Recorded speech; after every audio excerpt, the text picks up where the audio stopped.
All right. Welcome back to another week, another Incredible. episode of There Will Be Duds. I am once again, as always, TJ. Hi, I'm Nick, also known as Dr. Funk. This is... I'm the super general, aka Travis. And then Man, listeners at we home are also really have missing out on this. Isaiah. Yeah, the podcast listeners are really missing out on this really obnoxious bullshit. I feel like it, I feel like it adds to the atmosphere or the, Yeah. the found footage nature of this for film. Kalia at this point. That's true. Yeah. Joining us from Kentucky is Oh my God. Travis and Isaiah. I look like I'm from Kentucky. Yeah, you do. Yeah, you do. And this week, a couple of us watched a movie. Yeah. Others started watching a movie, but also did some other stuff. I actually didn't really have anything big. There's like a couple like random things that I like saw or whatever from this last week, but I didn't really watch much or anything. Yeah, I don't know. Oh, well, the only thing I have is, again, X-Files, which I feel like I've kind of exhausted that. Although we did just watch 2 really good episodes. When that show does the main story episodes about the government and like the smoking man and all that, it's such a good show. It's such a good show. But then there'd be, well, actually I was going to make fun of like the Gargoyles episode, but the Gargoyles episode was actually pretty good too. So I watched like the first 3 episodes of Gilmore Girls with Chloe. And Why? Because I was packing my stuff because I'm moving in about a month. He kicked you out because you were watching Gilmore Girls. I think what he meant to say was that he had to watch those so that he could pat Chloe. No, Wow. Jesus. Oh my God. Okay, Isaiah's cut from the show. You're fired. Wow. Christ, dude. Wow. I'm waiting for the text now. She's gonna text me any minute now. I guarantee. I'm pretty sure she's watching this.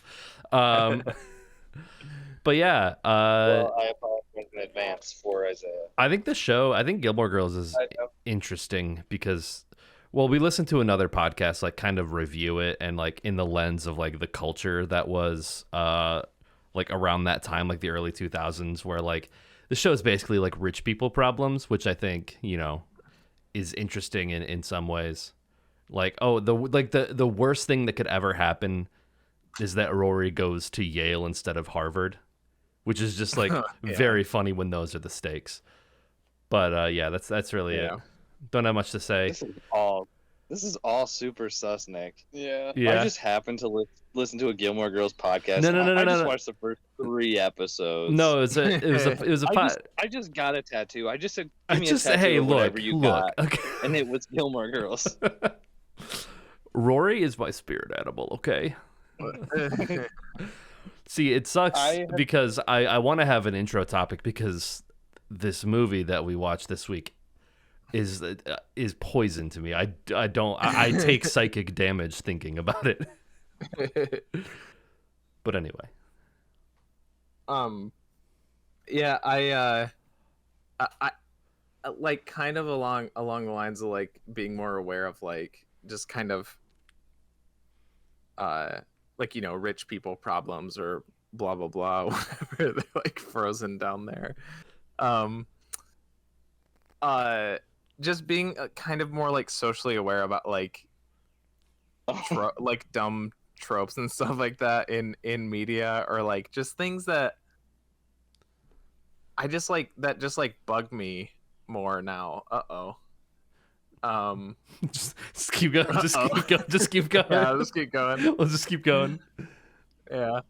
And I guess what I'm like in a roundabout way getting around to is again, working on my decade list video last night, and I was on a movie that has it was the Avengers, and it's like at the end where they're all like rallying like citizens around and blah blah blah, and then there's a bit where there's like a bunch of like NYPD like officers like helping civilians out of like buildings that are getting blown up and shit like that, and then like Captain America comes up and he's like, hey, we're working together, blah blah blah, and it's all like I just like I get pissed seeing police officers like in movies now. Just like in general.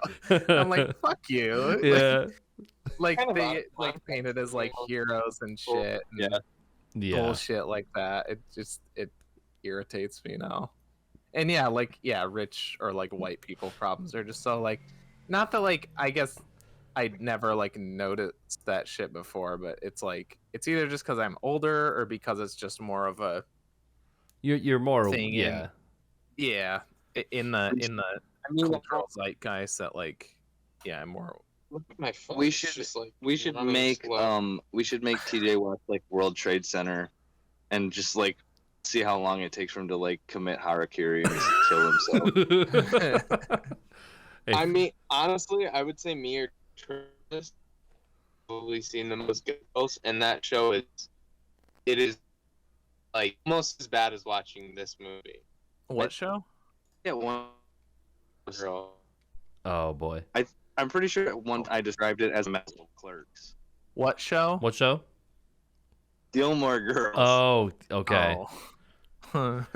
Yeah. It's a menopausal Clerks. Kelly loves it, and then Olivia loves it too. Well, and I don't know if I would say Kelly loves it, but she's seen it all. It's like Olivia's like Sunny. She just will, or no, I guess maybe her Community. How she'll just binge the whole series, just out of a like on a whim. And then she blasts a high PSI fart on your leg. Yeah, I don't know. I don't know how to. I don't think the show is necessarily bad, but I think I would watch it for different reasons than like I don't know, say someone who has a comparable mother-daughter dynamic. Because like because like Lorelai Gilmore's dad, like whatever the rich guy, like he's definitely like I saw his house in the show, and it's just like I know. Thank you, I know. But it's just like, oh, this is like a Jeffrey Epstein house. Like that dude has been to Little St. James. Like he's old, rich money, like all that kind of stuff. Like that's like the lens that I was like watching it through. Also, the mom is so like no one talks like that. It's so annoying. Like the banter that they have is so like fast and quick-witted that it's just not even possible. It's not possible. It's not realistic. It's just that's like why I compared it to Clerks. Every time somebody speaks, it's like this is a script. It's like I'm not like getting immersed in the story because it sucks. I actually was gonna agree with you, Nick, after like your first 3 words, which I think were, it's not necessary. And I was like, yeah, you're right. That entire show is not necessary. Anyway, so what are your opinions on The West Wing? I was just gonna say the way that you guys are talking about it. I was like, so Gilmore Girls is like beyond Sorkin or something like that. Like yeah, Mad Max 3 beyond Sorkin. Smart. Those people are smart. This isn't like a fucking. It's not comparable. It's a completely different setting. Well, you're not talking about. It's less the subject matter of the dialogue, but it's how the dialogue is delivered. That's what you guys are talking about. Yes. Yeah. Yes. So which is very. You can compare it to West Wing, but like West Wing, it's believable because like that's their job, and that's like. But also, I do not believe for a smart. second that that's how politics actually runs. I do not believe that for a second. I also think that it's not only just how the speediness of it, but it's also just like what they're saying. It's like you did not think of that in a quarter of a second. Well, yeah. Like, and it's always just but that's... horrible. Dialogue is horrible. It's pun. Yeah. Shitty joke. Fuck Gilmore, Nick. I'm not defending it either way. I'm simply saying it is an interesting microcosm of a TV show through a cultural lens.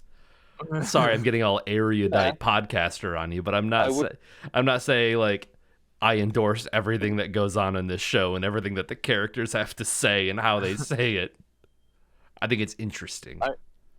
I agree. I don't think that's how actual politics works. At least not anymore. It's definitely a fictionalized version of how. Travis and I are gonna have like we're gonna have an East of Eden yelling match at each other over Gilmore Girls in the West Wing. I don't feel as passionately about West Wing as I do about like moral issues. I mean, honestly, you can not like West Wing. I think it is like it's a fair comparison. It's just different because they're just like I'm not feeling your hat. No, like right here. Oh, cool. It looks sharp. One's just got broads in it and doing bitches be shopping. I mean, that's what we need to boil it down to. Like, there's no way. It's because they're women. Really, like they wouldn't be able to. It's not for us. It's not for us. Yeah. No boys allowed. Well, there's something. Oh, So this what? is brutal. I said that there's definitely like boys in it, but Well, that's yeah. like part of it. The whatever you want to call them, Studs. eye candy. There's some studs. What was I gonna say? All right, Isaiah, go get the pizza. 8:20. All right, we're getting rid of Isaiah for a little bit. Okay, cool. I want some beer. We've got plenty of stuff. We got to go back up. We will. Oh my god. Anyways, you guys said you wanted more than two. So, Yeah, but I didn't know Isaiah was there. oh, Fuck you. This is like the most viewers I've ever had for one of these, and it's like this is gonna be their first impression. damn. Well, you're welcome. Yeah. No, we're doing the stream ironically. We're doing it so because Megan is Missing is a found footage horror film, and we're doing the podcast in a similar fashion. Exactly what it looks like. Like Isaiah right now specifically looks like. Well, if we did that, then like they have to like as Isaiah picks up, and then once we start talking, then he can start walking and start doing what he was supposed to be doing in the scene. Well, do we wanna rip this Band-Aid off? Yeah. I guess I also wanted to mention really quick. It's not like a review or anything, but just I wanted to mention to you guys in case I don't know. I could just be streets behind on this, but did you know that Conan stopped doing a show? Yeah. Yes. I mean, Well, I saw it on. kind of. People were sharing like classic Conan bits on Twitter, so I saw a few of those. I saw the Walker Texas Ranger clip with Haley Joel Osment. I saw that one, which I think we saw live in Lansing. Yeah. I remember that there. Or it was like one of Jesus, those, it was, like, part Isaiah. of that bit or whatever. This is the Yeah. I saw that it was dang, and I don't know. I kind of felt bad that I wasn't interested in it because I like love Conan, but I just didn't care. Also, he's not like done. He's just moved like a weekly format. Yeah, I think HBO. that. Yeah, he's It's on not like- HBO. That's what I thought I heard. Well, Yeah. from I don't know, I saw a couple people like talking about it online, and basically like they said that like people like Conan, but like the format of like the Tonight Show or like Late Night with Conan O'Brien just kind of blows. Like I think Conan's strong suit and what's always been his strong suit is like writing, because like he wrote for The Simpsons, like his early shows, like he was in a writer's room with like Bob Odenkirk, David Cross, like all those guys. Okay, I'm muting Isaiah for this. Oh, I can't even hear him. God damn it. Yeah, I don't know. It's not giving me. I really don't like Jimmy Fallon. I cannot stand Jimmy Fallon. It's just so like, oh, we've got to do 5 shows a week. Yeah. So let's bring anybody on, and I'm gonna laugh as hard as I can at like every single thing they say, and like pretend it's entertaining. Yeah. I'm gonna tousle Donald Trump's hair. Yeah. I'm gonna slip in a fuck Dakin here because he loves Jimmy Fallon. Wait, really?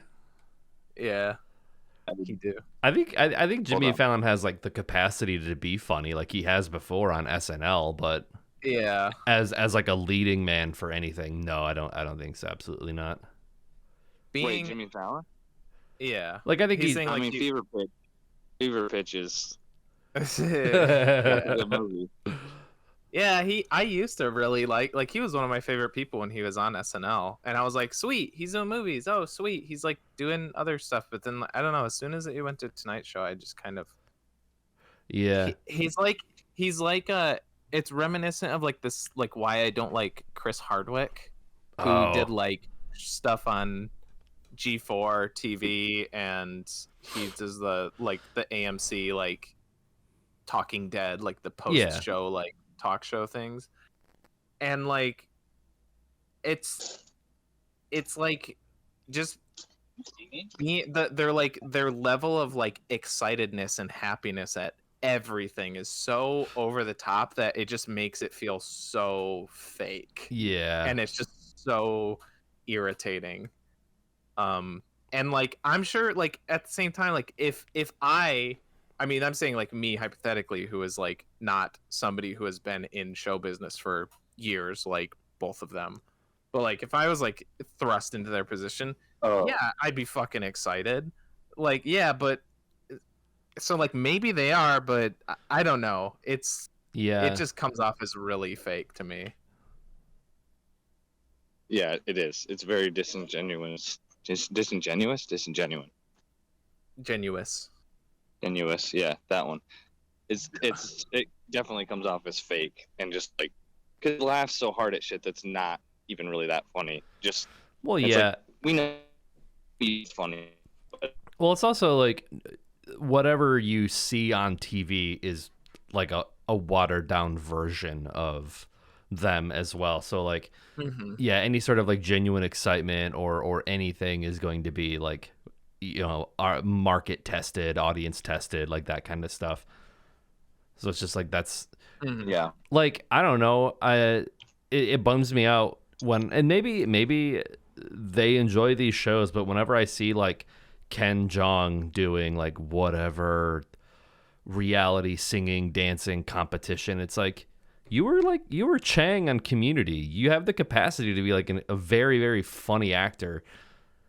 And then it's just like, why are all these actors like hosting game shows now? Like, are you that desperate, or like do you really feel passionate about like game shows? I think they're easy. I think easy. I get the bag. I think they're easy and they're probably fun. Like that's true. I love The Masked Singer. Like unabashedly, that's one of my big guilty pleasures. I love that show. Every time I'm at home and my mom is watching it, I in my heart of hearts, I think it's like so dumb. But then as soon as I sit down and I'm transfixed by it. It's and like I gotta say the most recent season had some crazy. I think I already mentioned Kermit the Frog, but one of the later reveals they had fucking Hanson on it. All 3 of them were on it. That was cool.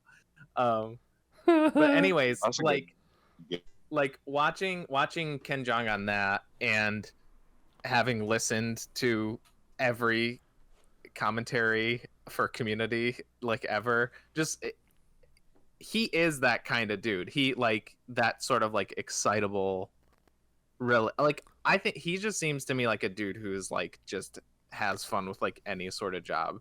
And that's why like I don't always like think his goofs are funny and stuff on The Masked Singer and stuff, but he's a dude that I like because he's just like, he does seem like he's genuinely just like having fun doing what he does. He where I don't. also seems like he's terrible to work with. If you watch the community bloopers, Yeah. he seems like he breaks like so easy, and it seems like it would get frustrating like really quickly, like how easily he breaks. Oh. I don't think he does, but he has mentioned there was like a couple bits, and I can't remember what the one was, but ones where like he just like couldn't get it down, and like he felt like so bad because he could tell that people were getting annoyed with him and whatever. Oh yeah. But he specifically mentioned like one or two bits from the show that where it was like really like that. But I mean, yeah, but everybody does on a sitcom like that. I don't know. Maybe.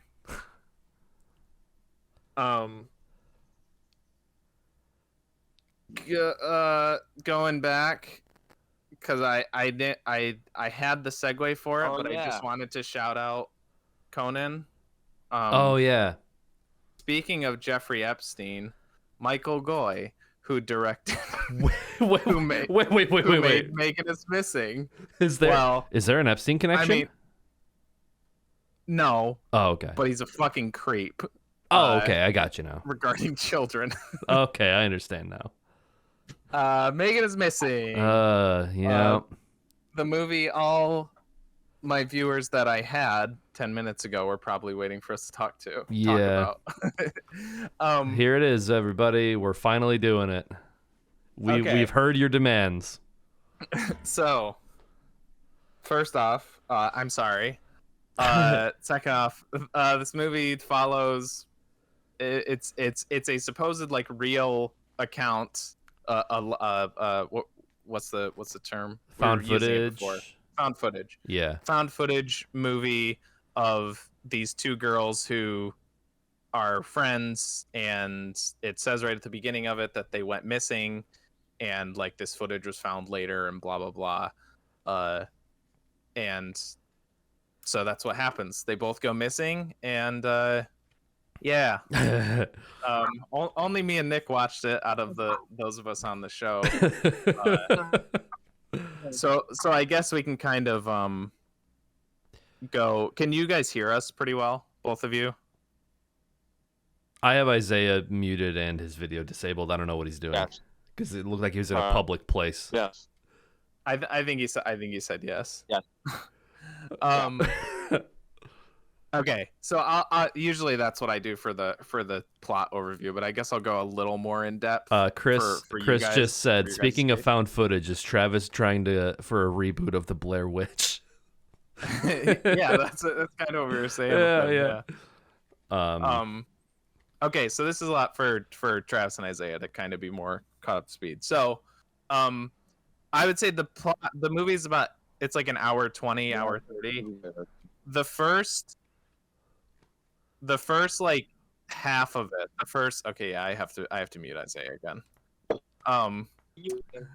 I'd say the first half, the first like 45 minutes is pretty much just these two girls, Amy and Megan, hanging out. They go to a party.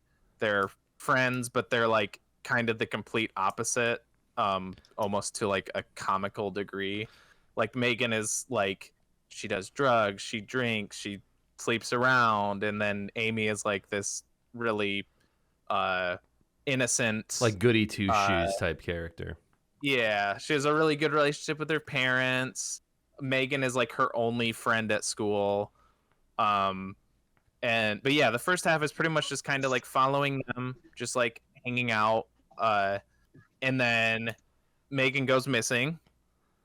And then it kind of then focuses obviously just on Amy as she's trying to find her, and also it's intercut with some news footage and other stuff tracking Megan's disappearance.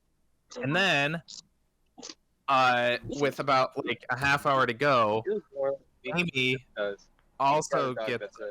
Okay, they're not even listening. I'll just finish it for the podcast's sake. Yeah. The last like half hour or whatever, Amy also gets abducted, and then the last 20 minutes is supposedly like an unedited footage of her in the killer's like dungeon as he tortures our words. I don't know if we're censoring that. And then buries her alive. The R word in question is rape, not the other R word. Just to be clear. Just to be clear. Yeah, he R's her. I'm not S-ing around. And yeah, that's the movie. And that's pretty much it. Like, there's nothing much more to it than what I just said. Well, it's like the movie.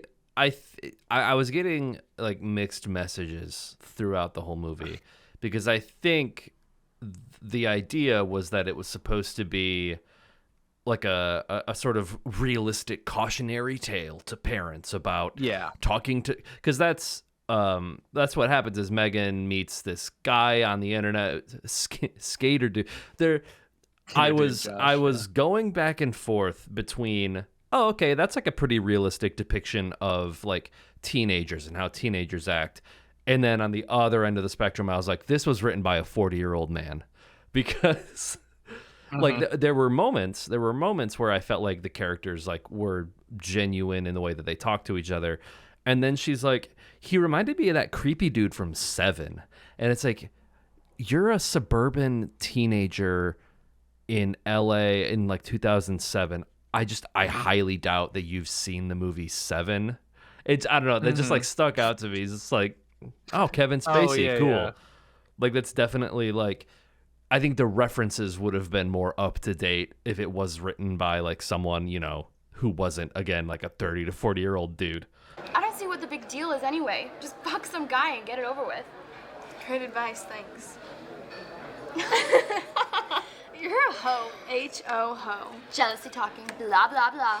I also thought it was hilarious that like during the main party scene at the very beginning, the music that was playing was like exclusively like instrumental classic rock sounding stuff. Like, yeah, it's like, again, if it's 2007 and you're teenagers in like California or LA, you are not listening to like classic rock guitar riffs. You're listening to like rap and hip hop, but obviously like he couldn't get the licensing for all of that, and you know, so that was, I don't know, I thought that was funny too. I always eat to his ring. I was like, this is okay. I felt like also like the movie was trying to be satirical in some spots, where I was like, again, mixed messages. I can't tell if this is supposed to be like a serious cautionary tale or if it's supposed to like be sort of a satire of like sensationalist news media regarding these cases, because the way that they do like the news broadcasts, and then like the scene with like they hired like some actors to do a reenactment of the footage of Megan getting abducted. And okay, I think the actor that played Josh in the reenactment, I think that was the actual guy. Oh, he had that'd be great if like in universe that was him too. Like, well, that's what I the actual killer, like, I'm pretty sure it was him. Like, he was Australian, but he had the same like sort of like timbre of his voice, like the same sort of quality. Like I think like surfer dude Josh in the chat room was that guy, like covering up his Australian accent, because I didn't see a credit for, because there was a credit in the end credits for like actress Megan.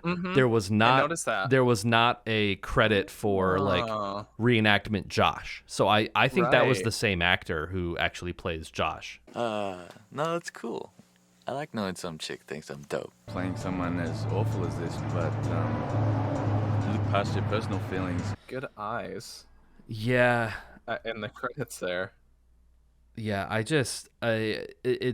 again, I couldn't tell if it was trying, because like because the way that they did like the reenactment of her kidnapping, the guy, they sounded like typical like Hollywood airheads, where he's just like, yeah, you know, I'm just like trying to bring awareness to it, and like I think this might actually help the cops where they haven't looked if we do like a reenactment.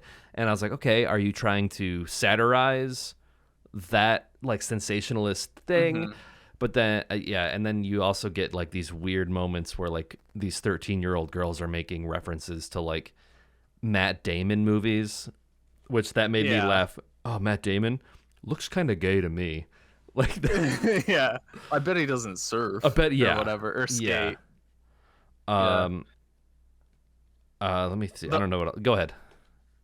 The only I kind of going off the news thing, which like that whole like, oh my god, their fucking Windows Movie Maker scene transitions. I wrote and, like Neil Breen ass news segment. Like it reminded me of Neil Breen movie. Real.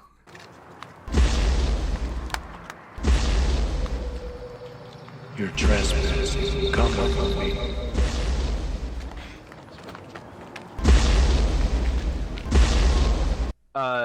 To go off of that, because it was like the one like joke sort of. I mean, I think it was supposed to be a joke, and it was kind of like, it was like the one moment where it kind of like hit the mark for me. I was like, oh, okay, that seems like that's like satirizing like news media, where it's like during the second news segment, I think, and there's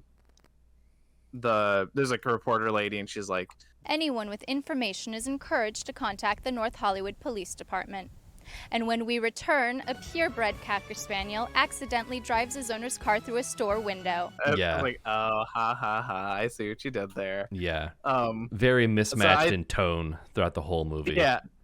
But no, I'm saying like I thought that was the idea. Yeah. That it's like this is what the news is like. And I was like, oh, okay. Yeah, that seemed very okay. intentional.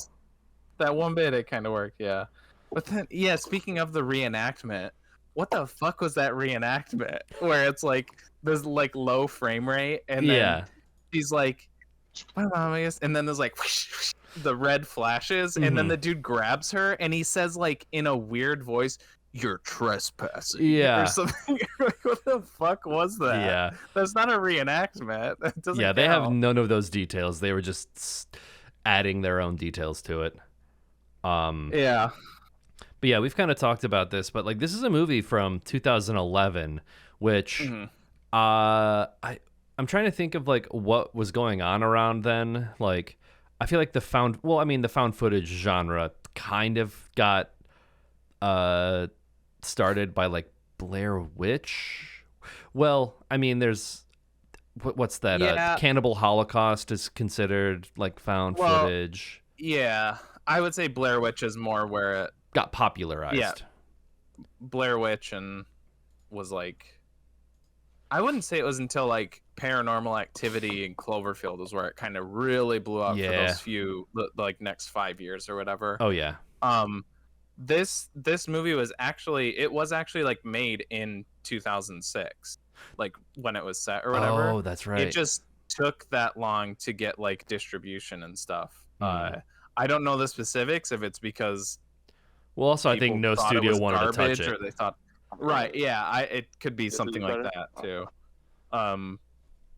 So maybe it was a little more like on the ball like when it was made or whatever, but then like by the time it came out, it's like we're supposed to be scared of like I remember I was telling Clea like at the end of it that like I remember around this time, like 2006 2007, and like my mom wouldn't let us have MySpace or something because she didn't want us talking to anybody online who you don't know is bad, and like it was kind of like a big like fear that a lot of parents had at the time, just like social media being a thing. It's just the assumed thing is like if anybody's talking to your kids, it's probably somebody who's going to do something bad to them or whatever. Right. Like you had a To Catch a Predator, like that was big around then too. Right. And I think in a way those types of like, again, like the news broadcasts that we saw in the movie, those types of things are actually like in a way detrimental to preventing this kind of stuff from happening, because in real life, a majority of the time when people are kidnapped, assaulted, murdered, it's usually someone that they know in real life. So this whole idea of like the stranger hiding in the parking lot, that's like, it does. I mean, not to say that it doesn't happen, but Sure. that's mostly Hollywood shit. That's mostly like movies. Yeah, I was gonna add, I did not like some context to the movie. This was intended as one of those like message movies, as like kind of what we were saying. I know just from what I've like read or heard about it or whatever, that like that was the intent. Is it's supposed to be like, this is an important movie, that this will happen to your kids, blah blah blah. Right. Like I'm trying to think of like other like comparisons, but I don't know. Well, I was gonna say Unfriended, but I think that's more straight up horror than like you know, this movie's like trying to be in like this could happen in real life. And like I think that's my big problem, is that it doesn't. I mean, I have a lot of problems, but I think it doesn't really stay on one like message for very long before it switches to like the sensationalist news stuff, and then it's just like I don't know. I think like on one hand it's like, is this a good portrayal of this? Because that kind of stuff should make you feel like sick and uncomfortable. You know what I'm saying? But also it's just like it also felt like incredibly exploitative and like gross. Like I was reading about it, and like some of those scenes, like because like this isn't a movie where it's obviously that it's like a 20-year-old playing like a high school person. These are like actual like teenagers in this movie. And like, again, I'm not even gonna say I recommend anyone watch it. I'm not gonna say like, if you want more context for this podcast, go and watch it. Don't do that. Let us do that for you. Is Travis saying something? It might be. Yeah, sorry. That was like the only thing that we noticed in the movie was that. God damn it! The volume. Wait, you can't. I can hear you, Travis. You can't. No. Oh, yes. Okay. That like it was like they were supposed to be 13 and they look like 20 something, and then like shit. What was the last thing that you said? Oh, I mean, in this movie, they were teenagers. I mean, they were like they were like a couple years older than what they said they were. I think like they were like 17, 16, 17. Megan was Megan was 18, and then Amy was. All I know is that she was underage, because that's wow. Well, yeah. I'll tell you why. I mean, I can tell you why I know that, but I'm going to. You guys said don't watch it, but I'm still gonna watch it. I feel like you should watch it. Yeah, I think you have to watch it. Oh, yeah. Even though I'm here only in spirit, basically. I'm still going to take the punishment. We'll watch it. Yeah, take your lumps. Yeah. We'll probably watch it on the way home tomorrow. Oh, good. That'll be definitely a movie that won't make you want to drive off the side of like the freeway. Yeah. I thought you were gonna say drive into the sunset. It's like I want to be clear. Yeah. I want to be clear about like this, like discuss with it. Is like there's plenty of like I watch plenty of disturbing movies. I went on a kick of watching the most like extreme movies I could for a while, just to like go out there, like Cannibal Holocaust, Serbian film. Yeah, we watched a Serbian film together. Like all that stuff, and there's some pretty disturbing, fucked up stuff in those. Like I've seen torture in movies. I've seen rape before. I've seen. And the thing is they don't really show. They kind of show the rape, but like all the torture and all the other stuff is off screen in this movie. It's not actually shown. But the reason it's so gross is because of everything before it. The movie is so bad and just off message, and like it's the fact that it is trying to be a message movie, like be important, and then it's just like you're just gonna show a fucking 14-year-old girl get get raped for like 4 minutes straight, and just don't cut it because that's realistic. I don't want to watch. So it sounds like Ben and Arthur though. Like it's a straight up message movie that does not get straight up message. Sure, yeah, but I guess those are the only two things that has in common. Then no, I think there's a difference between the kind of like message movie that Ben and Arthur is and the message movie that this is. I think this is more like I really wish I could like think of comparisons, but there's movies where like I think Ben and Arthur was also just trying to be like a good movie. It was trying to be like a movie, but it was also trying to be like, I said trying to be. But it was also like, well, I want to, represent my community and like the hardships that we go through. Sure. But this, I think this kind of movie is like the message is primary. The message overrides everything else. And when your message is so like fucked because the rest of it is so bad, it's just like none of it is earned. Yeah. And you just feel gross because you're just like, it just feels like this dude is indulging himself. Yeah. And it just feels really fucking gross. Yeah. Yeah.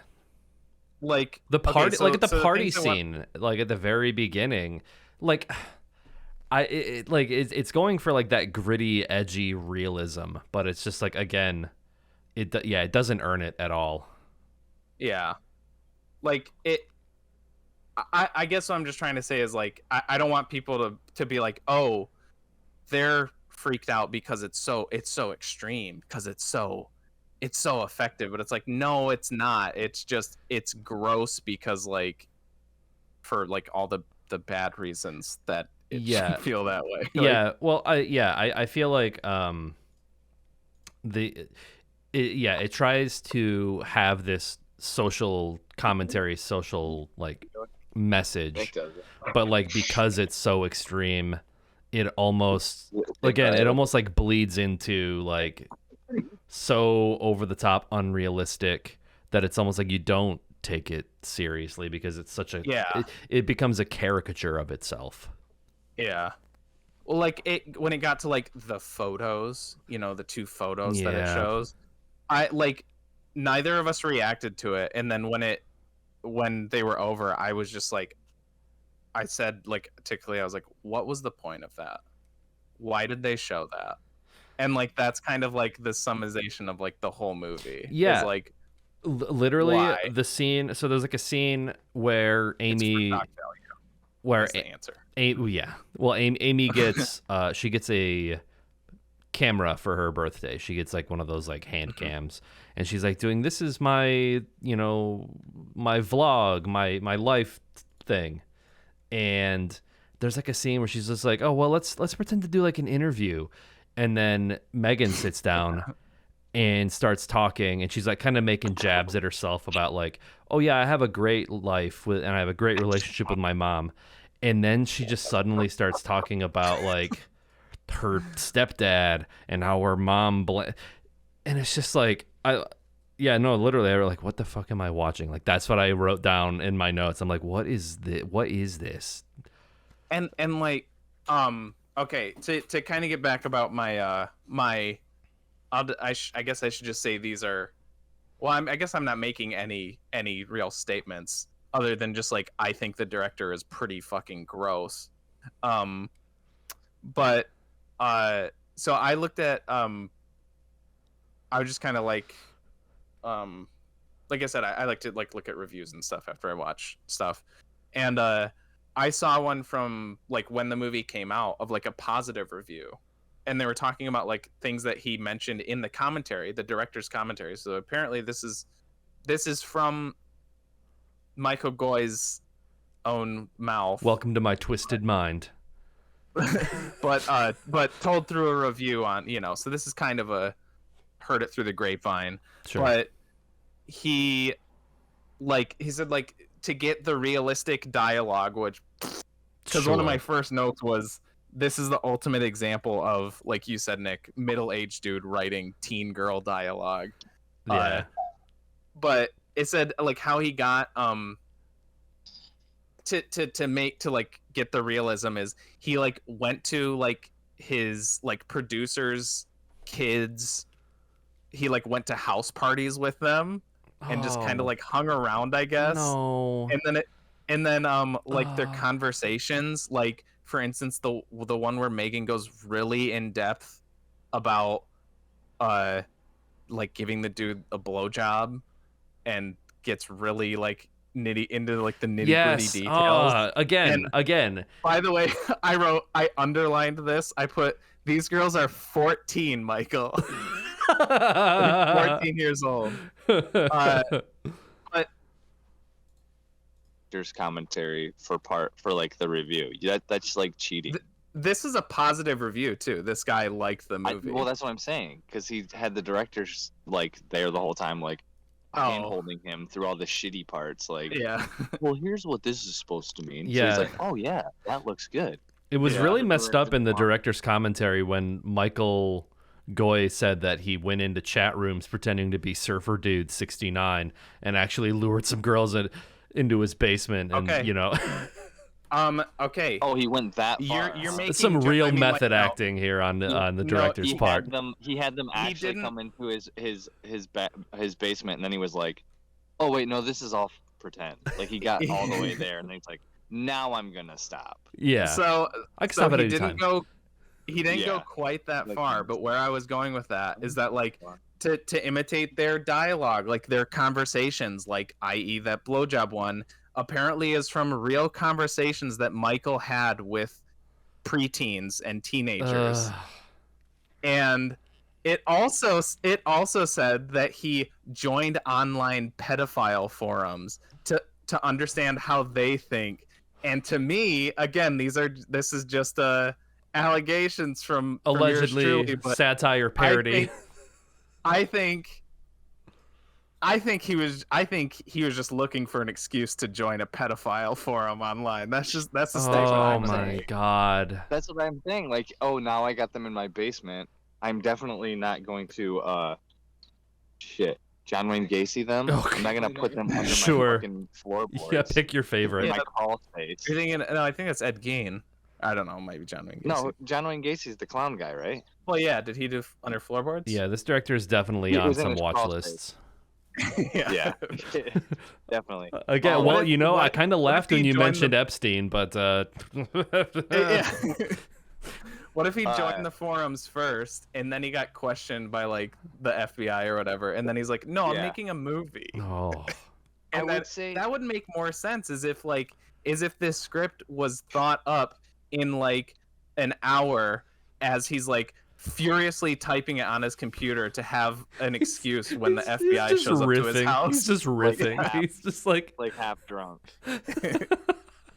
Yeah, I know. Oh. Yeah, oh shit. The weird thing is I would say that it is weird that there's pedophile like forums, but I've played games online with random people enough to know that like there's stuff that like gets past I don't know. I read something. I don't even really want to repeat it, but like anti-Semitic stuff. That's just like, how is that even like? How are those words even allowed as like like a username or anything? Like, how is that even possible? So like, on one hand, you're like, how the fuck are there pedophile forums? And how is it so easy to find that a director who's just like trying to research this is just like, did he just Google pedophile? Like, he had to do some like hardcore research to find this shit. And also, Isaiah says that he directed Swamp Thing. Swamp Thing. I think he did cinematography. Yeah, the dude, he's normally, I guess, like a cinematographer. He's done like American Horror Story. Yeah, American Horror Story. So this is his passion project. He has a few Emmy nominations. Like, he's not a complete nobody, but this one is. If you go on his thing, this is the one that I think this is the only one he wrote. He's directed like a couple others, but this is the only one he like wrote, directed, executive produced, like it did the whole thing. So I think that's key for these, right? Like, have we had any of our our Bad Cup, has any of the movies not been written, directed, produced, shot, like edited by the same person. Yeah, I think that is key. But this is like the other end of the spectrum, whereas Ben and Arthur or like Neil Breen movies are funny and quirky and like, you know, indicative of the director's like view of the world and view of himself. I feel like on the opposite end, this is also his view of the world and view of himself. It's bad. It's bad. Yeah, I like, I would almost say like the first half-ish, I was still feeling gross because of like some of those conversations they were having. Yeah. But there was like, I was thinking like, okay, this is like, it's definitely a dud, but I was like, if we're going on like our, I mean, I don't want to get into the ratings just yet, but well, I mean, yeah, if it's not a surprise, You just parted is. the kimono a little bit there.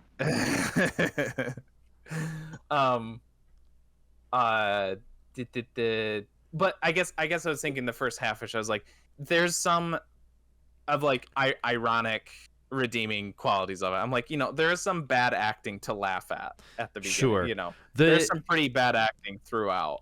There's some funny stuff like at the party, like where I was like, when it's like showing the kids all like standing and dancing, I'm like, are those kids like, are they holding flashlights and that's how they're lighting the room? Yeah, because that's in like a warehouse or Oh, we saw that part. That was like, we saw in that. my Oh, notes, you I was did? like, Okay. whose house is this? Also, I mean, again, they filmed it in 2006. At that point in time, there might have been like, like there might have been the iPhone at the time, but like there was certainly not camera quality. There was certainly not like they're not like FaceTime or whatever. So it's just like, I don't know. It's like, on your phone? I'm about to disable your video. But again, like, do teenagers have conversations like this where it's all like screens or FaceTime or like Skype or whatever? But I did, Especially in 2007. yeah, exactly. Did you notice how, I was just gonna say how like when she's calling the different people to see where Megan is, every time they pick up and hang up the phone, they do it like by doing this. Yeah. Hello. The patented Okay, I'm YouTube hanging up now. swipe. Yeah. I did laugh pretty hard when like, what's that? That's like the Mark Rober shit. Yeah. Or like pretty much any YouTuber who's like, yeah. we'll see you there. We're going over to the racetrack. And then there's the racetrack. Yeah. I laughed pretty hard when whatever the dude that was having the party was like, "Sup, ma?" Like, yes, that was my first note. I was gonna say that was a genuine like. We laugh actually for got me. to that part. He hit we that, got to that part. That's he a hit good it part. so hard. It was good. And then he's like, "Sup, ma?" Ben? What's up, ma? in that same like transaction of words, conversation, he's like, he goes like, they're like, oh, can I bring Andy? And he's like, he's like, nah, you can't. And they're like, why not? And he's like, because it's my party and I make the rules. Oh, yeah, he's like, girls only. Yeah. Yeah, that dude is the MVP of the movie, I think. Yeah. Oh, the other thing I was gonna mention in my notes, talking about like the news segments. So now we gotta.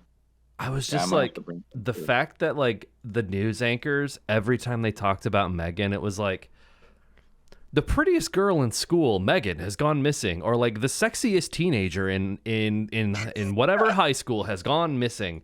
It's like that's the only way they talked about her. It was just like, I noticed that too. That was which is like, is it satire or is it not? Like, what are you trying to make fun of the news or not? I couldn't figure it out. Mm-hmm. This is actually pretty awkward because we are in a public place and you guys are talking about like rape of children and it's and TJ's talking about how he likes watching torture. Yeah. Bring it up with Michael Goi. Yeah. Hey, you guys can take me off. I'm not in the place anymore. You guys can take. You can He's sitting right next to me. Yeah. Not that it really matters. I have your video up. Yeah. Oh, you do? Oh. Yeah.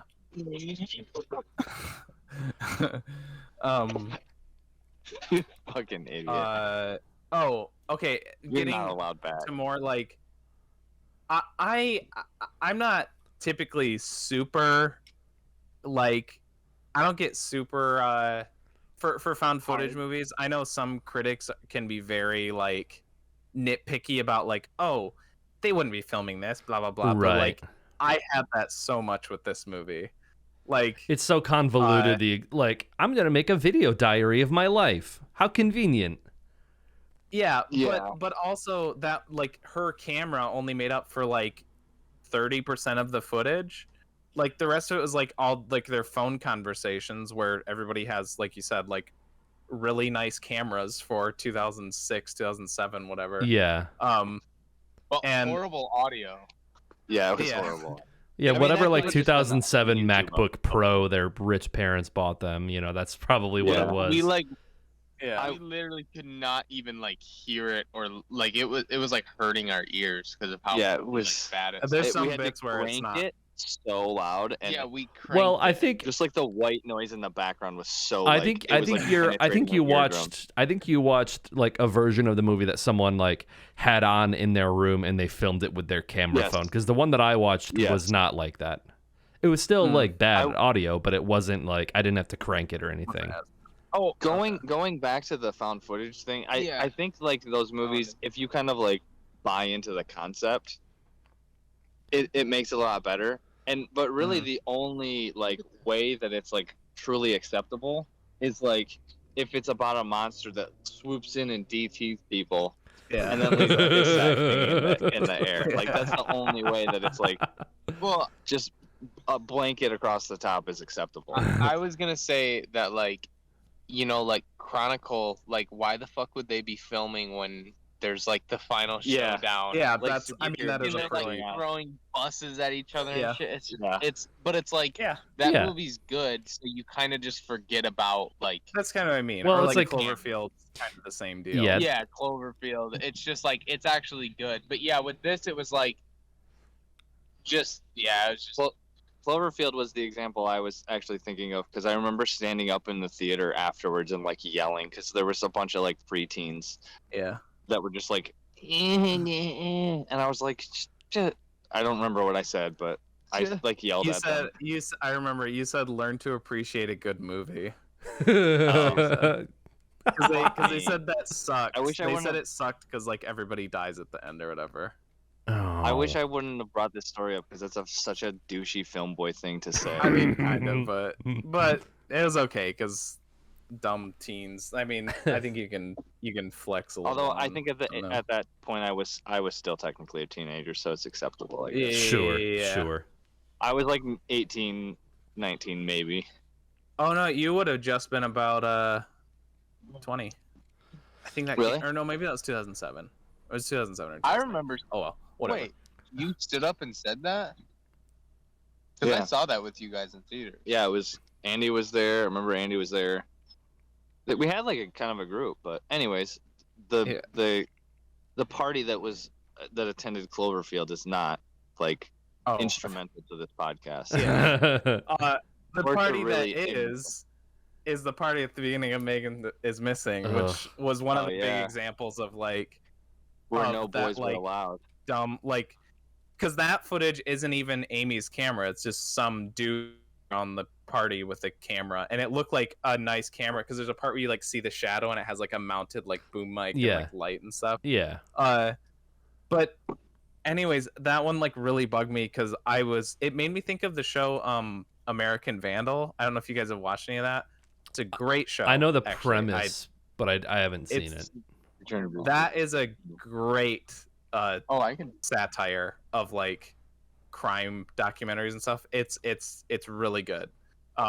It's like got the dumbest premise. The crime that's committed is that like a student like spray painted dicks all over the teachers like cars and stuff and gets expelled for it. But it's a really good show. But anyways, there's this part like later on in the first season where they're like they have another suspect, and they're like, oh, they were at this they were at this person's house party. Oh, this student was walking around and filming like Instagram videos on his phone. So let's see if we can get any let's see if we can catch this person at the party, and then we can like pin them, then their alibi doesn't work, that kind of thing. So they're looking for somebody at a party. So it's kind of like this, but in this dude just happens to follow Amy around the party the whole time. But in American Vandal, it's like they have to scour like hours of footage at this party, and they catch like a glimpse of the person they're looking for. I'm like, that seems a lot more like realistic. But it's like in this movie, it's like, well, no, Amy's the main character of the movie, so this random person at the party is obviously going to follow her around because he knows that she's the main character of the movie. Yeah, and it's just like that's not how it would actually be. We didn't get to the actual party scene. We just got to like the invite part. Yeah. No, we got to the actual party scene where they're they're like shining flashlights at each other, and that's like the lighting. We didn't get to the end of it though. Did anybody at the end stand up and be like, "Learn to appreciate a good party"?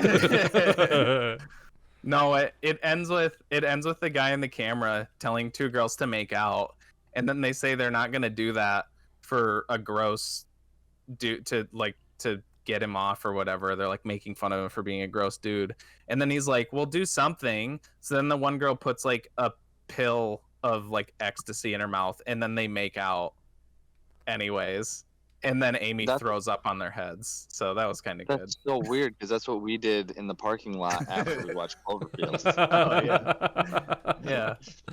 No, I thought it was funny how they were like 14 years old. We already talked about this like 3 times. But they look 20. No, but he just pulls out a bag of Coke. Oh yeah, he pulled out a bag of Coke. And he's 14 years old. When I was 14 years old, I was playing Five Nights at Freddy's. And also, all I could get a hold of was weed at that point. Yeah, I know. I mean, I guess it's LA, it's California, so but still. I kept thinking they were like 16 or 17. I thought they looked like teenagers. They didn't look like 14-year-olds, but I thought they looked like teenagers. They were. Because they were. Yeah. No, yeah, no, they were. But Travis was saying they look like they were like in their 20s. I was just saying I think they look not 14, but they look 17.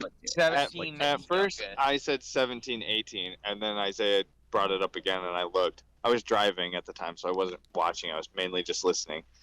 And the second time, I was like, oh, yeah, they look 20.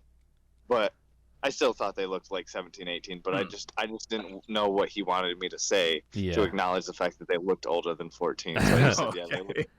There was a dude, I don't know if you guys know his name. He was like, he's the guy that had the bag of Coke. No, I think he's like Justin. It reminded me of Nick when he had long hair. Oh, great. Great. Oh, no. You're talking about... If you're talking about the dude, I think you're talking about... That dude looked like he was like 40 years old. Yeah. The guy that... Yeah, I know. That's what I'm saying. Oh, God, yeah, the slaps her. Jesus. Well, Nick, that's... who's your plug for your Coke? knowing this director, he actually got real Coke. Oh, what you think because you think all long-haired dudes just know each other? You just think all the long-haired we hang out in the same circles and we. But you're not invited back. No, that was actually Nick, and the director like roofied him. That's what I said. Okay. You know, 2006. I 2006, Nick. Yeah, definitely. That's true. Coke. That's true. Definitely do Coke. Yeah. Allegedly. Oh yeah. Sorry. But that was like the fact that the actors were so young was like an intentional choice, and the fact that they were like randos was also intentional. Which like, like he chose to make it seem more believable. But it's just like it's really hard not to think that the director has ulterior motives with just how like. And again, maybe he's thinking that he's pushing the boundaries of the limits of, cinema, but it's just like I was like because all of their parents had to be on set during like those scenes, which I cannot imagine. Like way dark. having, and like the actor who played Josh, he from what I was reading, like when the rape scene at the end of the movie, he had to do multiple takes, and like from what I was reading, just like the actor was getting frustrated with the fact that he had to keep doing this, and it's like, hey, you know what, you could just not show it, you could just or hire like a stunt double or literally anyone else. You don't have to make like these children play out these scenes. You really don't have to do it at all. Wait, well, to be fair, at the beginning he did enjoy the rape scenes, and then it got weird after he had to do it. So too many times. Did them being 14 matter at all, like in the sense of the story, or could they have been like any age? I think it's supposed to just be like you know, your children, your young middle school, high school age children can be, you know, swept up by someone they meet online, and like yeah. I mean, like I don't know if it mattered if they were 14 versus 17, but so it's a Black Mirror episode. Yeah, kind of. I think it was important that they were kids. You know, I don't know if like what a few years meant, but yeah, well, I think unless except maybe he was like, except the director was like, yes, they're 14. Oh my god, that's so much better than if they were 18. You think he like got people, and then he was like, "How old are you?" Oh my god! And then they were like 15, and he was like, "That's too old for me. That's too old for this movie." Ugh.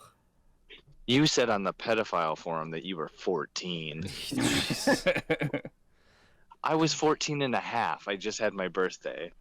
Yeah. Yeah, and it's like on one hand, I feel like at its core, the message about like, be careful who you talk to online. Be skeptical of people who appear more than what they seem online. I feel like, in general, like those messages are relatively true, but I think the way that it's presented, just like the over-the-top nature, the fact that like a majority of the time when these types of crimes happen, they usually are perpetrated by people that the victim knows.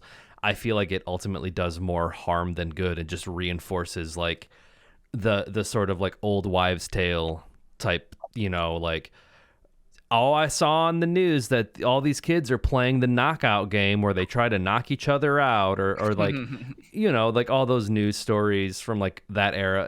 It would be like, you know, the 5:30 fluff piece was like, is your teenager huffing Jenkum, the new luxury drug, you know, like more at 6 o'clock, like that kind of shit.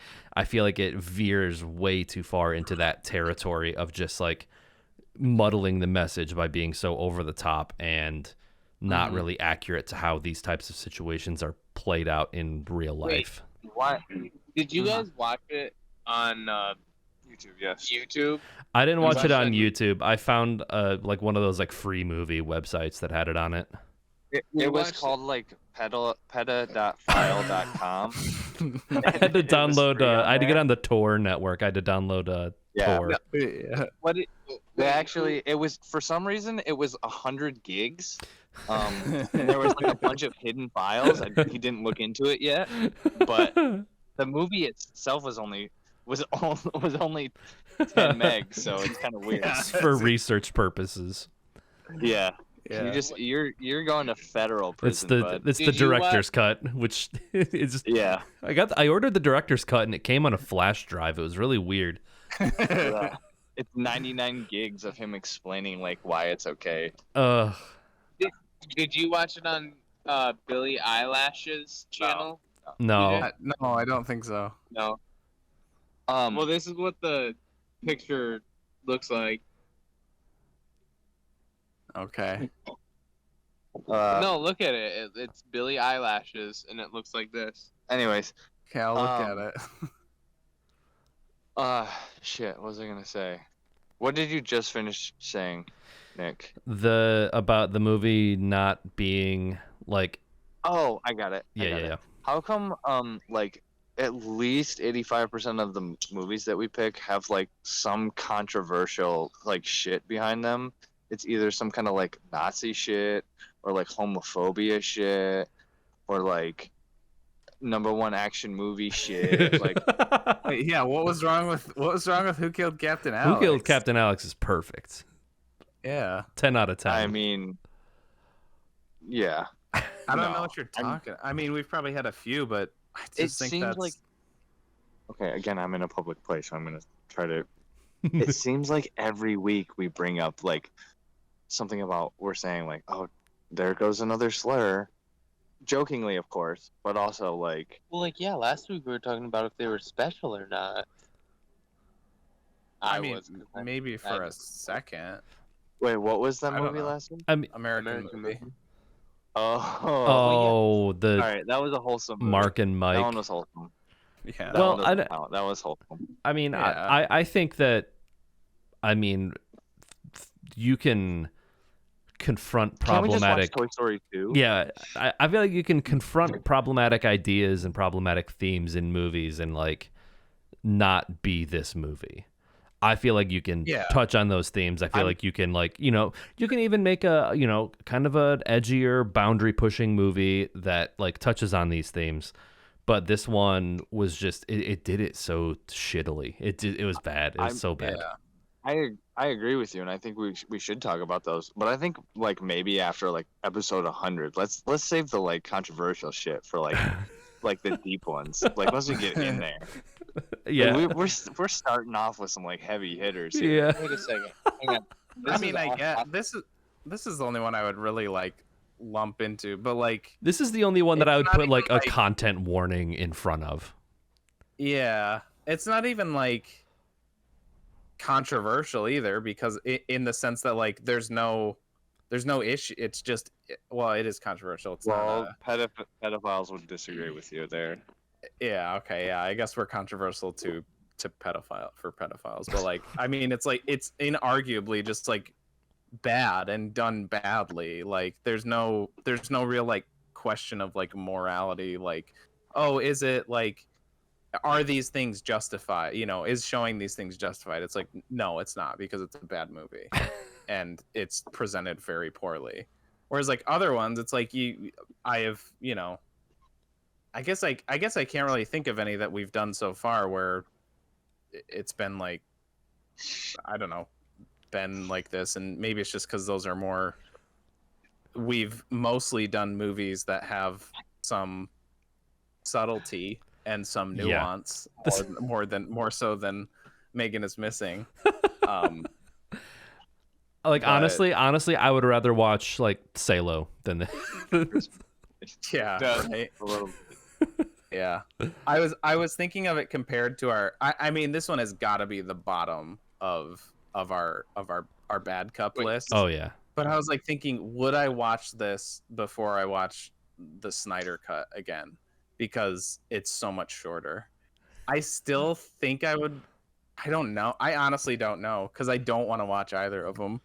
But the Snyder cut is so much longer. I would sacrifice it's so long. I would donate my kidney instead of watching that again.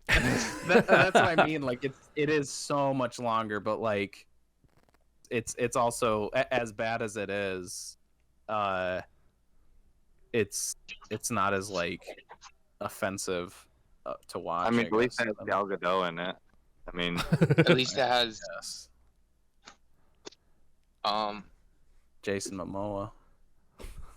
I mean, you ain't lying. He's yoked. Oh yeah, what I was gonna say is yesterday, Dad, he said, what did he say? Oh, we were talking about La La Land, and he said, "There's no way it's better than Toy Story."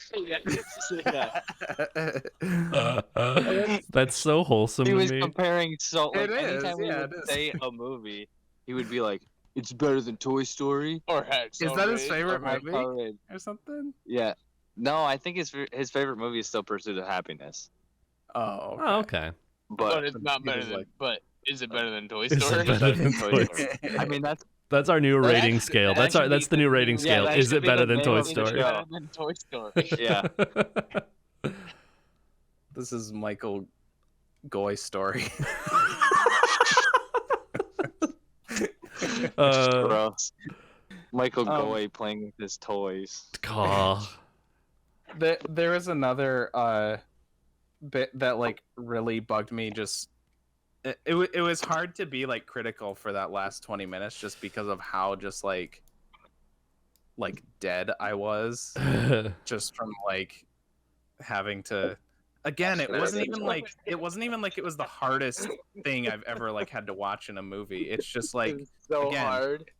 unearned, and like I guess I would say the fucking burial scene where you have to watch him dig a hole in real time because realism or what the fuck ever. So fuck that. So fuck him. I guess the last 20 minutes are like the peak of it. The horror side. Yeah, because basically what happens and like the shock value for you guys too, because the movie. Go ahead. For your guys' reference, the what we're talking about, the last like 20 minutes, it kind of takes like a 180. So take it away, Nick. Oh, so he's like raping her and then he stops and it turns out she's raping him. Oh no, I guess that's part of it, but it's a lot like Memento. For real, this looks sick.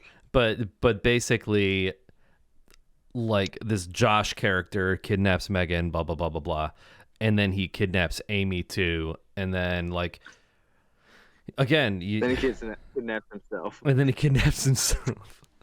And then at the very end, he's like, "All right, I'm gonna let you go home, but I got to put you in this barrel because I don't want you to know where I live." And then the big shock, the big reveal is like he opens up. It's like a 55-gallon barrel. The big shocking moment is like he lifts the lid and you can see like Megan's decomposing body in the barrel. And then he forces her into the barrel and then drives it to like an unnamed location in the woods and like buries her alive in it. And like that's the end of the movie. Like 22. And yeah. Spoiler alert. And like I was saying, the burial thing is like it's literally like 10 minutes long. I think it's about 10 minutes, and it's literally it's like a kind of not super in frame, but like that's the idea because it's a real thing. It's like he set the camera on the ground and dug a hole and then puts her in it, and it's like I you know how I usually say like for these movies I like set my phone down so I can just pay attention to the whole movie. Yeah. I actually like left my phone in the other room for this, and I was like, fuck, I wish I had my phone right now. I was watching it. Yeah, I was watching it on my computer, and I just kept clicking to a different tab and looking at something else because like I didn't want to see it. It was like, oh, it's still going, okay. And like that's what I do with John Wick at the beginning every time. I've never seen that scene. I would rather watch that scene than this entire movie. No, it hits way too close to home for me. But yeah, and like the actress, like the whole time while he's digging the hole, she's like basically pleading with him, telling him that she loves him, like that kind of stuff. And from what I read, like she a lot of those lines were like improvised, so it's like. I would say the actresses who play like Amy and Megan aren't terrible. It's just very unfortunate. I thought in that scene, like her acting, she sounded like she was begging for her life. So I mean, there it was okay. I think it could be a lot of that could be chalked up to the dialogue too, because it was like from the get go, the very first thing you see is them standing in the room, and they're like, I got a new camera. He's like, then like Megan's like, bet you did, bitch. And she's like, slut. Yeah. Like that fucking dialogue is so fucking cringe. And yeah, it reminded me. It could partly be because of the dialogue, but I didn't think they were very good. It reminded me during that last scene. It reminded me of like the Life is Strange games, which are like. Oh, I know what you're talking about. And it's just like there are a lot of like. That's hella not cool. Like that type of dialogue is like, oh, this is a team of 40-year-old dudes writing this. Yeah, I've never played them, but I watched someone like play through the first one, and he like hated it, like just mocking the dialogue the whole time, and like Yeah, it's those games are pretty fucking corny. I I guess maybe like having like played it myself, like I can. Oh, hold on. No, I don't want to become famous. I don't want. Oh God, ban. Okay, sorry. Is that Josh? It was Josh. It was a new message from Surfer Dude. Famous. Yeah. Having played the life is, I guess being like behind the driver's seat in those games kind of adds a little bit to it, like you're making the decisions. But like I could look past the corny dialogue for like the through line story that I thought was pretty good. This I could not. I could yeah. Really not any redeeming qualities in this at all. The reason I brought up that ending bit though was because like the only like note I had other than just I put fuck this guy, and his message, I just saw again a note of like it being found footage. Like, so she's filming herself, Amy's filming herself, she gets abducted. The guy takes the camera, he films this like bits and bobs. he films like bits and bobs of him like having her captured and then killing her or whatever, and then he just like dumps the camera for the police to find right by.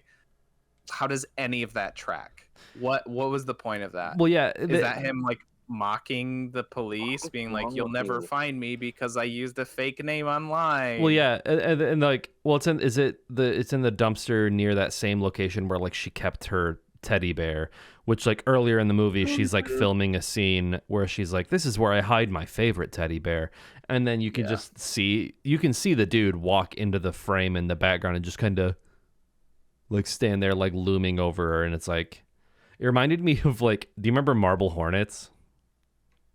Yeah, that was like early Slender Man. Yeah, it was was like 2006, like sort of like in the same vein, found footage like Slender Man stuff. And there were like a few times where like if you paid attention, you could see like Slender Man like at the tree line of the forest kind of looming there, and it kind of reminded me of that, which is like, okay, this is kind of an effective shot. It's like unsettling, but not realistic at all. Like, why would he even? Yeah, why would he get rid of the camera? Why would you leave the tape in it for people to find? Exactly. Unless like, I was like, if somebody's gonna film that, it's because they want to keep it for themselves to, relive it or whatever. But like filming it and then just dumping it nearby for the police to like locate the body and whatever, it's like it doesn't make any sense. Yeah, and then they like that was like, I can almost say that was like a little effective maybe, but then like later in the movie they like zoom in and show him in the background in that shot, because it's like, just in case you missed it in that earlier scene. Yeah. Here it is. We want to show you all of our tricks. Yep. And speaking of zooms, of a doctor zooms, the part where it's showing Megan getting abducted, and I like actually joked, because it's like, here it is, and like, here's the footage of her getting abducted, and it's just her walking behind the thing, and then he grabs her by the arm and they walk away, and then it's like zoomed 200%, and then it does it again, and I was like, zoom 300%, and then the movie immediately went zoom 500%, and I was like, oh my god, please go 1,000 or something. Yeah. And that I'm pretty sure like the dude that's in the security camera footage is the dude that plays the fake, reenactment actor who was like the actual dude. It was so bizarre. I'm gonna see if I can find that really quick. Okay. I'm not gonna look at it too hard, but oh yeah, the fucking, what was the one girl's name? The one who, like I said, like wasn't gonna make out with the guy at the other girl at the party, and then she did. Like, she was like, there was a part where Megan like called her on the phone, And then she was like, the other girl was like, oh, maybe we could go out for a drink sometime. And like, she's like coming on to her or whatever. And then Megan was like, oh, I'm not like into that, you know, like she's just kind of saying like, I'm not into girls, kind of like trying to like let her down. And then like after she goes missing, that girl like goes up to Amy and she's like, she loved me and I loved her. I was like, oh, what? I don't know. Well, that was her like Oscar moment. You know, that was her scene to like really lay it on thick. Mm-hmm. Well, that was definitely her. Yeah, her actor reel scene. Oh, hey Bailey, sorry, we're talking about a really shitty movie. I don't That's see bad. anything. Thank you for stopping by. Shows the reenactment, Josh. So you might be right. I think in universe is like way funnier than like he's like the dude that's like, yeah, you know, I just think, you know, if we reenact things, you know, and it's literally him. Well, it kind of like how this kind of makes you think of Ben and Arthur, how we were talking about how apparently Sam Ravitch like intended that Victor was actually a closeted homosexual. Yeah. And that's supposed to be, but much like my gripe with that being knowing Ben and Arthur, they would have fucking said it to your face, because that's the only way that movie knows how to be, is like literally telling you all of the things it's intending. I feel like just like zooming in on Josh standing in the background of that shot of Amy, it would have like later been like, that was Josh in the reenactment. This is gonna be fun to edit. Yeah, I know. But yeah, this one will just stay in the vault for a while. There's like cars driving by and shit. I'm muting you guys intermittently. Okay. Yeah. I also have to piss really bad. Holy fuck, a kid just ate shit like 20 yards away. Well, don't pull a Dr. Disrespect and like go into the bathroom with the camera still rolling. No, I won't. You're not even streaming. I'd be streaming. I'd be pulling a Dr. Disrespect. I'm streaming while streaming. Very good. Nice. We're at an hour and a half. Do you want to just put put this thing in a 55-gallon barrel and bury it in the woods and never think about it again? Yeah, pretty much. Okay, Travis will go first. The first 15 minutes of it, I would say. Okay, dog just got his paw stepped on. So I was gonna say it's not a dud based on the first 15 minutes, but now because of that, I gotta say it's a dud. Sorry, guys. Sorry. Wait, is that how you rate the bad ones? What was his name? Steve Giuliani? What was it? Yeah, that's it. Yeah, Steve Giuliani directed this movie. Peter Giuliani? Is that how you do the duds? It's duds or not a dud. So like, that's pretty much it. If you enjoyed it like a Ben and Arthur or Captain Alex, it's not a dud. If it's Megan is Missing, and this is my rating, it's a hard dud for me. Yep. It's fucking gross. Okay. And Michael Goi is a gross old man. If it's 10, I mean Stephen Giuliani. If it Adele Manzim. There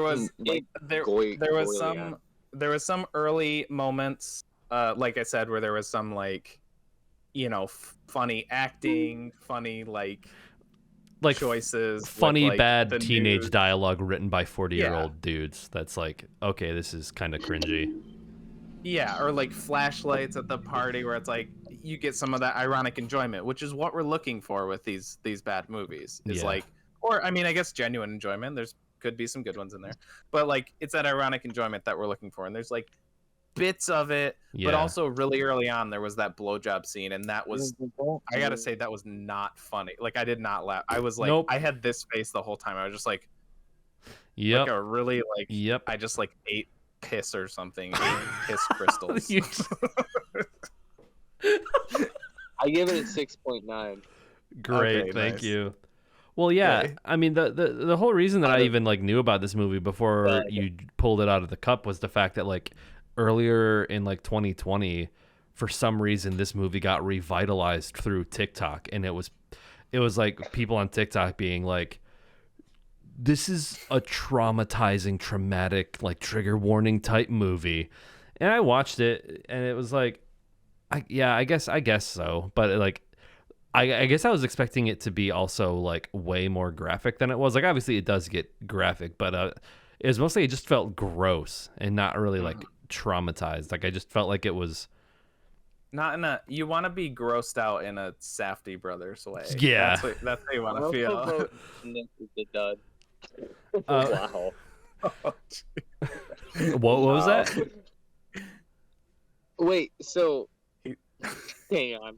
I'm gonna try not to cringe while saying this. So it's either a dud, and then what is it if it's not a dud? What do you say? Not a dud. You say not a dud.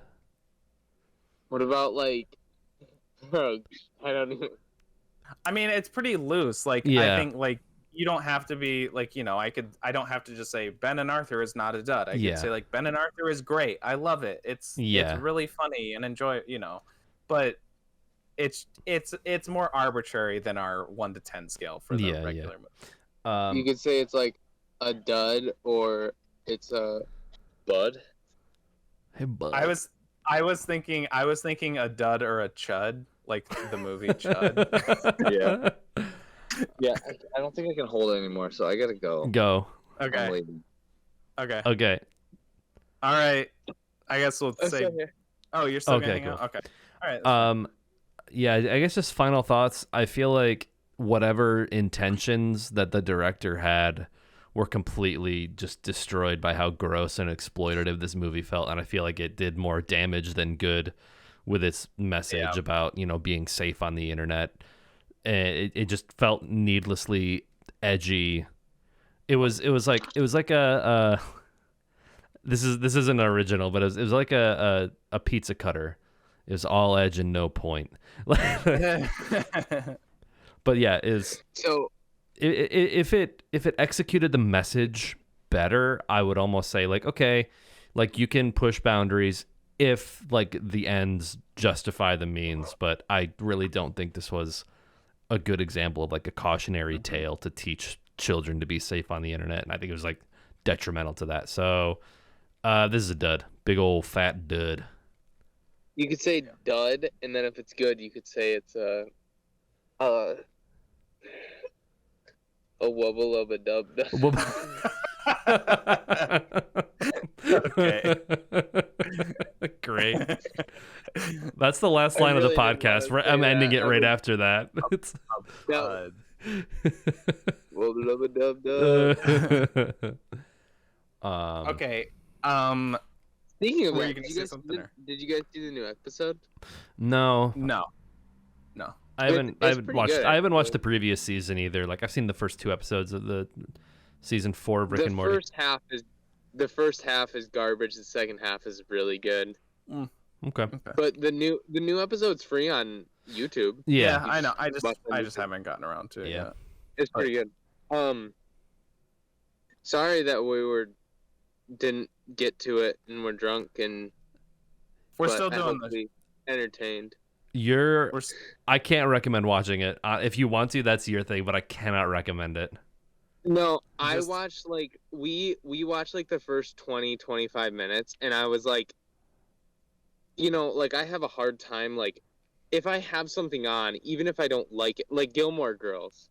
Sure. Even though I don't like it, I still watch it because I'm like, it's on, I might as well watch it. Sure. This, I was like, fuck this. Yeah, like I was not paying attention to it. But that's the thing is like you weren't even at like the worst bits. I mean, like kind of, because some of the early dialogue is pretty rough, but like it's really that ending where it all just kind of comes full circle and you're just like, wow, this is pointless and gross and unearned, and it's like it's just shock value. It's just empty shock value. You know, when you look up like ear rape, like Redbone ear rape, how it's just like just horrible sound. Yeah.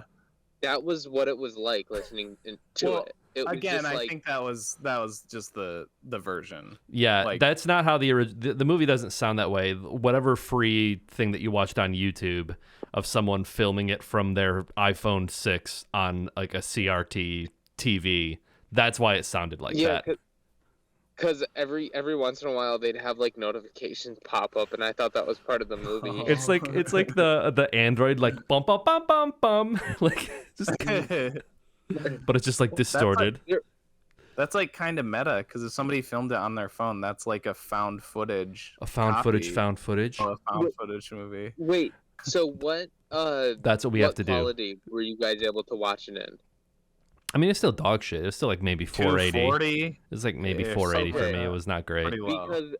Because at the beginning of the movie, that it's like describing like what happened, and could you not read it because it was so pixelated? I couldn't because there was no punctuation, so it looked like it was like Megan went missing 3 weeks later. It was just like I don't remember the exact sentence, but it was just something like very it was bad. Yep. Definitely not a wubba lubba dub.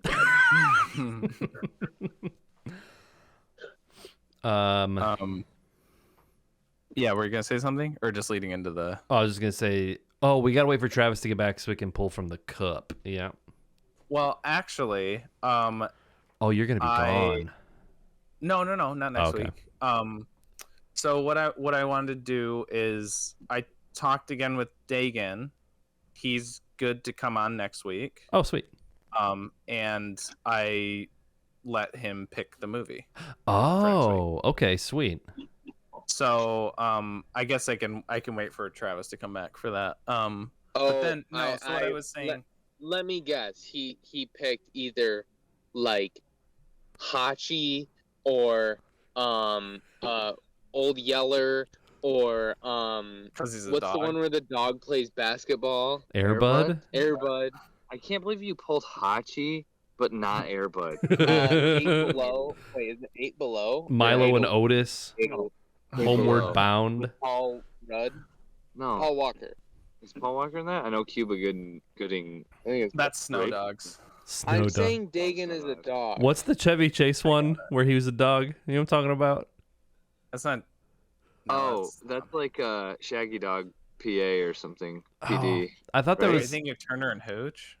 No, that's Tom Hanks. There's a movie where it was like maybe during Community, like that era Chevy Chase, where he did like a talking dog movie where it's just like, man, you must be in a pretty rough spot.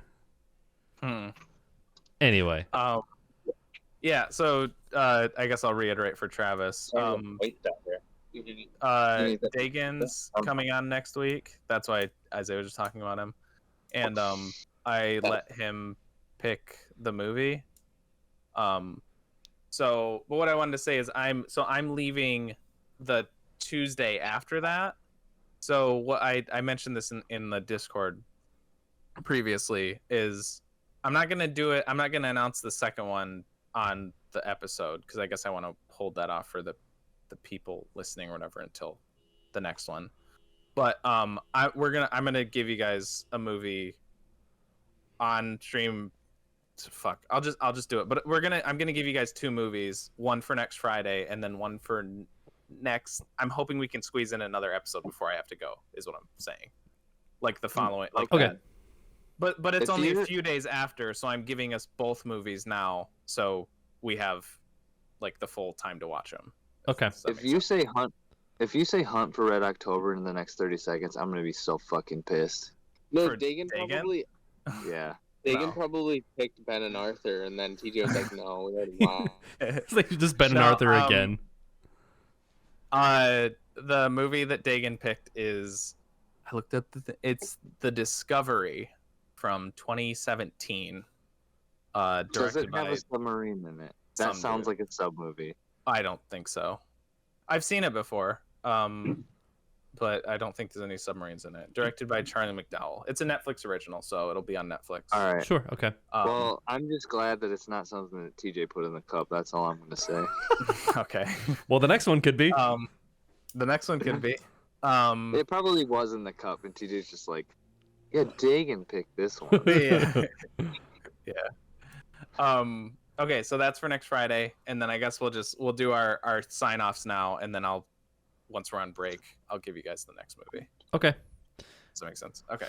So, again, hope you didn't actually watch the movie this week. This one actually kind of made me rethink doing the bad cup. But then you know what? Afterwards, I ended up watching some YouTuber posted a review of Ben and Arthur like just today, and I watched that, and I got to like kind of revisit that, and I was like, that's why we do this. Yeah. No, it completely validates that like cup, because they can't all be like, you can't all have good. Yeah, that's true. They can't all be The Room or Ben and Arthur. You have to have a bad movie. That is true. I guess we can say that we have finally this with Megan is Missing. We have lived up to the title of the podcast because there was finally a dud. There was indeed a dud. That's it for me. TJ or J Spot Jack Cheese. Yeah. And with me as always. Hi, I'm Nick and Dr. Funk, and I'm gonna be sick. And I'm the Super General, aka Travis, and with us as always, but also never again. It's a me. Is that it? Yeah, that's it. That's it. Okay, that's it. Okay. All right.